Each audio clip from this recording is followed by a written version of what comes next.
माकुल उल्लहम, माकुल उल्लहम यानी जिसका गोश्त हम खाते हैं उसका पेशाब और उसका जो पाखाना है ये हराम नहीं है। जैसे गोबर है या ये कि पेशाब है, अगर हमारे बदन में लग जाए तो आपकी मर्जी, आप उसे धोएं या ना धोएं वो आपकी मर्जी है कि नहीं? लेकिन खराब लगता है, गोबर लगे छी छी छी छी छी, है कि नहीं? तो आप उसको धो लीजिए, लेकिन अब उसका दाग यानी डिजाइन बना करके रखने की कोई ज़रूरत नहीं है। अब अगर वो हराम नहीं है इसका मतलब ये नहीं है हम उसका नक्शा बना करके लेके घूमें, तो इसकी भी कोई ज़रूरत नहीं है। लेकिन अलबत्ता क्या है, माकुलुल लहम, जिसका हम गोश्त खाते हैं उसका पाखाना और उसका पेशाब हराम नहीं है कि नहीं? कपड़े वगैरह में लग जाए तो उसको हम धोएंगे नहीं। बाकी रहा कि हम उसके गोबर से घर की पोताई करें, इसका मकसद क्या है? इसका मकसद क्या है?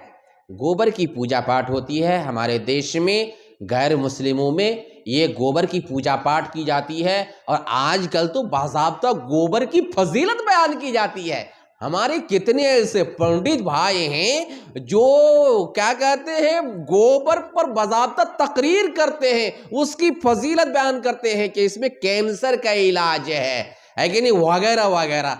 देखिए, हर पाक चीज खाना जरूरी नहीं है कि ये चीज अगर पाक है तो हम उसको खाएं। कपड़ा पाक है, हम खाएंगे क्या? टोपी पाक खाएंगे, चश्मा पाक खाएंगे, मिट्टी पाक खाएंगे? नहीं, हर पाक चीज खाने वाली नहीं होती है, जो खाने वाली चीज होती है वही खाई जाएगी। समझ रहे हैं?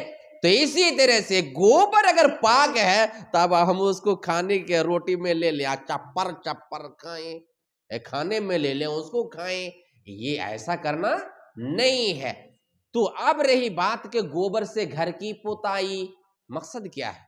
इसकी पूजा पाठ होती है, दूसरे की मुशाबहत होती है ना, दूसरे की मुशाबहत होती है, इस वजह से गोबर से जो है उसकी पोताई ना की जाए। ज़रूरत के मौके पर कभी कभी क्या होता है कि जैसे धान वगैरह तैयार करेंगे मिट्टी वगैरह क्या कहते हैं उखड़ेगी नहीं, तो कभी पोत पात देते हैं तो उसका मकसद कुछ और होता है। इंशाल्लाह उससे कुछ होगा नहीं, लेकिन ज़्यादा उससे जो है दोस्ती रखना सही नहीं है दूसरे की मुशाबहत होने की वजह से। जी।